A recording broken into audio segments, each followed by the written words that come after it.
NTM info ടിപ്സിന്റെ പുതിയൊരു വീഡിയോയിലേക്ക് സ്വാഗതം. കേരളത്തിന്റെ 2026-27 വർഷത്തേക്കുള്ള പുതുക്കിയ ബജറ്റ് ധനവകുപ്പ് കൂടി കൈകാര്യം ചെയ്യുന്ന മുഖ്യമന്ത്രി ശ്രീ VD സതീശൻ നിയമസഭയിൽ അവതരിപ്പിച്ചിരിക്കുകയാണ്. സംസ്ഥാനത്തെ BPL വിഭാഗത്തിൽപ്പെടുന്ന 35 വയസ്സിനും 60 വയസ്സിനും ഇടയിൽ പ്രായമുള്ള മറ്റു ക്ഷേമ പദ്ധതികളിലൊന്നും അംഗങ്ങളല്ലാത്ത സ്ത്രീകൾക്കായി കഴിഞ്ഞ സർക്കാരിന്റെ അവസാന കാലഘട്ടത്തിൽ കൊണ്ടുവന്ന സ്ത്രീ സുരക്ഷാ പെൻഷൻ പദ്ധതിയെ പുതിയ ബജറ്റ് എങ്ങനെ ബാധിക്കും എന്നതിന്റെ വിശദ വിവരങ്ങളാണ് വീഡിയോ വഴി ഷെയർ ചെയ്യുന്നത്. അതിലേക്ക് കടക്കുന്നതിന് മുമ്പായി ചാനൽ ആദ്യമായി കാണുന്നവർ സബ്സ്ക്രൈബ് ചെയ്യുക, വീഡിയോ ലൈക്ക് ചെയ്ത് സപ്പോർട്ട് കൂടി തരിക. കഴിഞ്ഞ സർക്കാരിന്റെ അവസാന മാസമായ ഏപ്രിൽ മാസവും പുതിയ UDF സർക്കാരിന്റെ ആദ്യ മാസമായ മെയ് മാസവും സ്ത്രീ സുരക്ഷാ പെൻഷൻ പദ്ധതി ആനുകൂല്യമായ 1000 രൂപ സംസ്ഥാനത്ത് വിതരണം ചെയ്തിരുന്നില്ല. കഴിഞ്ഞ ഫെബ്രുവരി മാർച്ച് എന്നീ 2 മാസം മാത്രമാണ് ഈ പുതിയ പദ്ധതി വഴി ഗുണഭോക്താക്കൾക്ക് 1000 രൂപ വീതം ലഭിച്ചത്. നിലവിൽ ജൂൺ മാസം വരെയുള്ള 3 മാസത്തെ പെൻഷൻ തുകയായി 3000 രൂപ ഗുണഭോക്താക്കൾക്ക് ലഭിക്കുവാനുണ്ട്. എന്നാൽ ഈ തുക അടുത്തൊന്നും ലഭിക്കില്ല എന്നാണ് കഴിഞ്ഞ ദിവസം അവതരിപ്പിച്ച പുതുക്കിയ സംസ്ഥാന ബജറ്റ് നൽകുന്ന വിവരം. കാരണം ഈ പദ്ധതിക്കായി ഫണ്ട് അനുവദിക്കുകയോ എന്തെങ്കിലും പരാമർശങ്ങൾ ഉണ്ടാകുകയോ ചെയ്തില്ല. സ്ത്രീ സുരക്ഷാ പെൻഷൻ ഗുണഭോക്താക്കൾക്ക് മാസം 1000 രൂപ വീതം നൽകുവാൻ 200 കോടി രൂപയിലധികം വേണ്ടിവരുന്നതാണ്. ഈ പദ്ധതിക്ക് കഴിഞ്ഞ KN ബാലഗോപാലിന്റെ ബജറ്റിൽ 3720 കോടി രൂപ നീക്കിവച്ചിരുന്നു. എന്നാൽ പുതുക്കിയ UDF ബജറ്റിൽ സ്ത്രീ സുരക്ഷാ പെൻഷൻ പരാമർശം ഒന്നുമില്ല.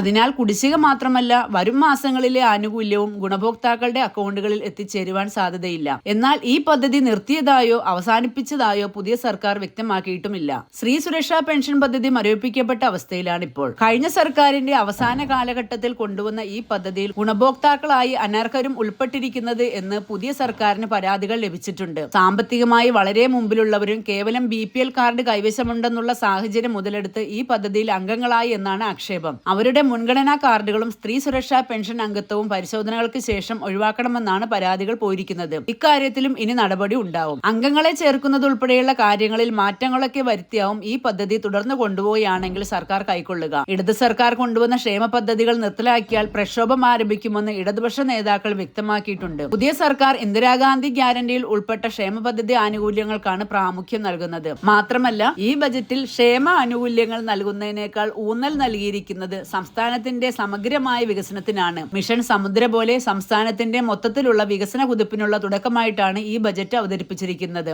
എങ്കിലും സ്ത്രീ സുരക്ഷാ പെൻഷൻ ലഭിക്കുന്നവരെ സംബന്ധിച്ചിടത്തോളം ഈ ആനുകൂല്യം കുറച്ച് മാസങ്ങളിലേക്ക് ലഭിക്കില്ല എന്നൊരു അവസ്ഥയിലേക്ക് എത്തിയിരിക്കുകയാണ്. വരും ദിവസങ്ങളിൽ സ്ത്രീ സുരക്ഷാ പെൻഷൻ പദ്ധതിയുടെ ആനുകൂല്യ വിതരണവുമായി ബന്ധപ്പെട്ട് എന്തെങ്കിലും പുതിയ അപ്ഡേറ്റുകൾ എത്തിയാൽ ഉടൻ ചാനലിലൂടെ നിങ്ങളെ അറിയിക്കുന്നതാണ്. എല്ലാവിധ കേന്ദ്ര സംസ്ഥാന ക്ഷേമ ആനുകൂല്യ വിതരണങ്ങളുടെയും വിവരങ്ങൾ ലഭിക്കുന്നതിനായി ചാനൽ സബ്സ്ക്രൈബ് ചെയ്ത് ഉപയോഗിക്കുക. മറ്റൊരു വീഡിയോയുമായി വീണ്ടും കാണാം.